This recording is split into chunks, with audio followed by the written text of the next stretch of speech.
Assalomu alaykum hammaga. Nihoyat Venaga yetib keldik. Venani binolar juda ham chiroyli. Har biri san'at asari desak ham bo'ladi. Hozir Venani markazidagi Yevropada hamkorlik va xavfsizlik tashkilotining qarorgohini qayerda ekanligini qidirib ketyapmiz.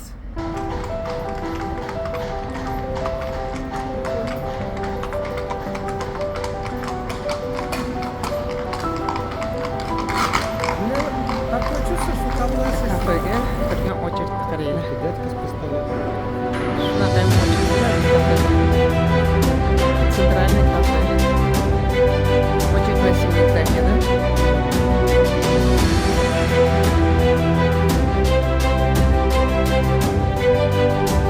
Это статуя Победы.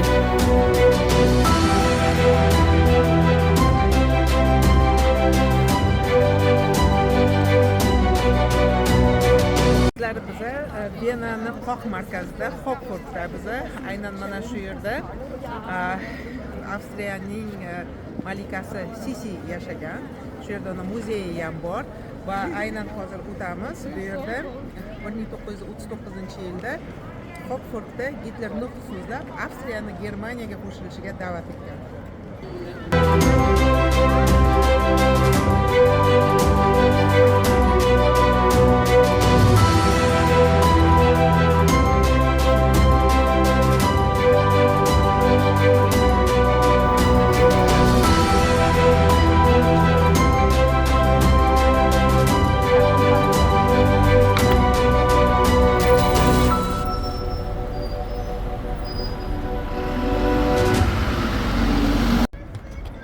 Biz Venani qoq markazi Hofburgdamiz.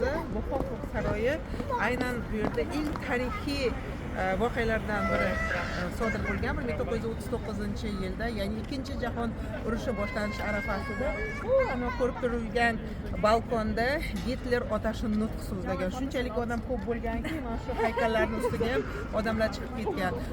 Gitler faqatgina Germaniyaning kuchi bilan butun jahonni bosib olishiga ko'zi yetmasdan Avstriyani Germaniyaga qo'shilishga da'vat etgan. Ammo keyin Avstriya qo'shilgan, ammo keyinchalik avstriyaliklar fashizmni juda ham dahshatli, shafqatsizlarcha olib borayotgan urushni qurbonlarini ko'rgan holda Germaniya tarkibidan chiqib ketadi va hozir Avstriyaning tub aholisidan siz nemismi deb so'rasangiz, yo'q, men deydi, avstriyalikman deydi. O'zlarini hech qachon germaniyalikman yoki nemisman deb atashmaydi.